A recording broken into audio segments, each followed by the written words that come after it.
So this is a pretty classic problem. It shows up with some level of frequency. So this is I've got a 1.6 million gallon per day wastewater facility. I've got 4 grit basins that operate in parallel. And each basin has these dimensions. It's always a good idea to just draw a picture. It Okay. will help, especially if it's one of those problems that doesn't really kind of look like it goes with a formula right away. So I've got Uh-huh. it 15 feet long. It's 1.5 feet wide and it's 2 feet deep. And what we want to know is how many of these grit basins should be in service to get the velocity through the channel as close to 1 foot per second as we can get it. And because we don't want the grit basin to have too much velocity through it, because then things won't settle and all the grit ends up in the aeration basin, and we don't want it to be too slow, because if we just put all 4 basins into service, we'd settle out all of the organic material instead of separating. We'd get grit and organic coming out. Okay, so the formula for velocity is flow per area. And the formula that they give you in the front of the test book, they also very nicely give you the units that things need to be in. Okay, so if velocity is in feet per second, like this, feet per second, and the area is going to be in square feet, right? That's kind of a given. Then in order for the Mm-hmm. units to cancel nicely, the flow needs to be in cubic feet per second. See how that works? Two, Yeah. of- two of these are going to get rid of 2 of those and we'll just be left with feet per second. Okay, so the flow, they gave me to an MGD, not feet per second, so we have to convert that. And then we have to figure out which of these dimensions we're going to use for our area. Okay, so step 1, let's go ahead and convert. And we can do this the long way and the short way. It's probably actually good to do both. Um, Okay. so 1.6 million gallons in a day. That's the flow coming into the plant. So anytime you say per, the days kind of needs to jump over the line. And we want to end up with cubic feet per second when we're done. So a million gallons goes underneath. There's a million gallons and a million gallons, so 6 zeros. And then there are 7.48 gallons. Fix that. Whoa, not with that giant eraser. Let's try that again.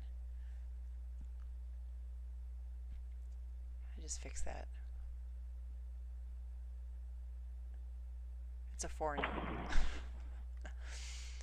Okay, so this is 7.48 gallons in a cubic foot.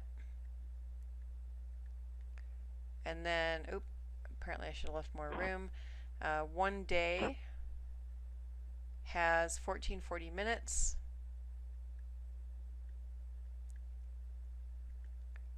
And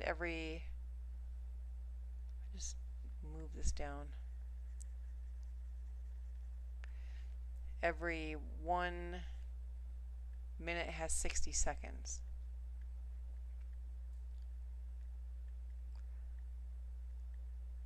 So I wanted to do it out long way just so you could see all of the numbers that go through there. But they're very nice to you in the front of the test book because they tell you that you can also do it this way. So 1.6 mgd, 1 mgd is equal to 1.55 CFS. That's a lot shorter. Hmm. But That is it's a lot shorter. yeah, a lot shorter. But it's a little different because here, see, MGD didn't jump over the line. We didn't break it up. And that's because Yeah. all of this math up here got done and is in that little number for you. But you should get the same number either way. Okay. Okay? So we'll, Okay. if I took on the top here, if I took the million and divided it by 7.48 and then divided by 1440 and then divided by 60, I get this piece here. If you just did that math without the 1.6 in there, it comes out to 1.547. So they've just done it for you. Oh, okay. Okay? So Okay. 1.6 times 1.55. So we're going to call this 2.48 CFS. So the next piece that I need is the area. Okay, so we got the flow and we got it in the right units. Now we need to get area. And usually when we talk about area is always going to be length times width, right? Yeah. Well, if you went up here and read the problem and you got length 15 feet and width of 1.5, those would be the wrong dimensions. Because what we're interested in is this area here that I'm coloring in with green that the water is moving through or past. And so we actually need the length and the width of that rectangle. Okay.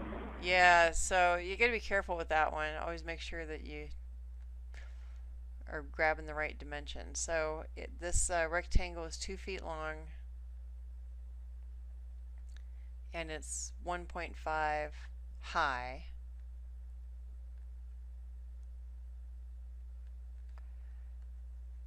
So I think that gives us 3 square feet.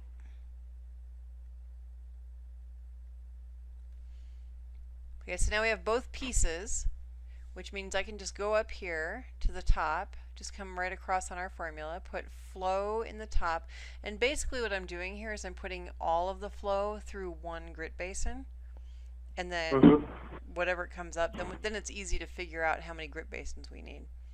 So I've got 2.48 CFS on the top, and I've got 3 square feet underneath. So the velocity is already going to be something a little bit smaller than 1.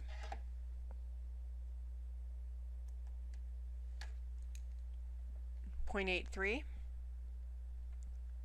feet per second. Okay. So how many grit basins do you need?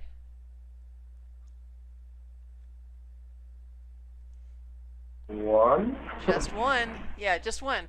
So if this had come up, 2.8 feet per second when we got to the end, then you would need 3 grit basins on line. Okay. Okay, that's cool. Yeah, I've seen this problem before.